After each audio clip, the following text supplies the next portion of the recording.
Hey guys, today I'm going to show you how you can turn off your activity status on Instagram. So if you don't have your activity status turned off, what basically happens is a little green dot will appear at the top of your profile, and anyone else who you're connected with will know when you're using the app or when you're online. So I'm going to show you how you can turn that off. Here I am on one of my Instagram pages. You want to click on the profile icon at the bottom right corner of the screen. I will take you to your profile. And once you're in your profile, you want to click on the three dashes on the top right corner of the screen and click on Settings and Privacy. Now you want to scroll down and select Messages and Story Replies. Once there, click on Show Activity Status.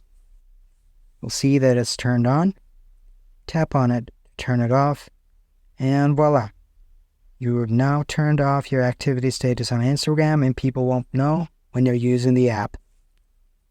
If you found this helpful, hit the like button and subscribe for more videos such as this. Have a great day.